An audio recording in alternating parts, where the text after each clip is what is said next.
नमस्कार मित्र हो. आज आमचे मित्र प्राध्यापक जोईल सर यांच्या मावशीच्या गावाला म्हणजेच फोंडाच्या बाजूलाच हरकुळ आहे, त्या ठिकाणी आम्ही मासे पकडण्यासाठी आलो आहोत. आम्हाला एवढी त्याच्यातली माहिती नाही, परंतु त्यांचे काका अगदी एक्सपर्ट आहेत आणि मासे कसे पकडतात ते तुम्हाला मी संपूर्ण पुढे दाखवतो. अरे पहा मित्रांनो, आम्ही आता या ठिकाणी पोहोचलेलो आहोत आणि पहा मच्छरदाणी लावलेली आहे. त्यानंतर आता त्यामध्ये किती मासे येतात ते तुम्हाला दाखवतो.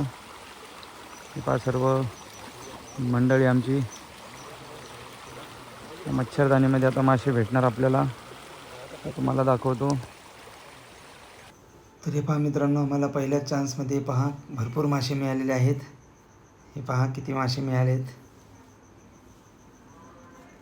तर मित्रांनो, ही एक नवीन पद्धत आहे. पहा या ठिकाणी बुडी घेतलेली आहे. बुडी घेऊन ते खालून टोकरीसारखं काढतात. हे पहा काढलंय. याला प्रत्येक गावामध्ये काहीतरी वेगळं नाव आहे. हे पहा या ठिकाणी सुद्धा मासे जातात आणि तेच मासे खाली त्या टोकरीत जातात. तर ही पद्धत प्रत्येक गावामध्ये आहे आणि याला काय नाव आहे ते तुम्ही कमेंटच्या माध्यमातून मला सांगायचं आहे. हे पहा सेम तसंच आहे. वरती जे पाण्याच्या बुडबुड्या निघतात त्या ठिकाणी पहा नळीसारखं आहे. त्या ठिकाणावरून मासे खाली जातात आणि ते खाली मासे पकडतात. याला काय नाव आहे तुम्ही कमेंटमध्ये सांगायचे सर्व मित्रांनो. तर भेटू आपण मित्रांनो पुढील व्हिडिओमध्ये. धन्यवाद.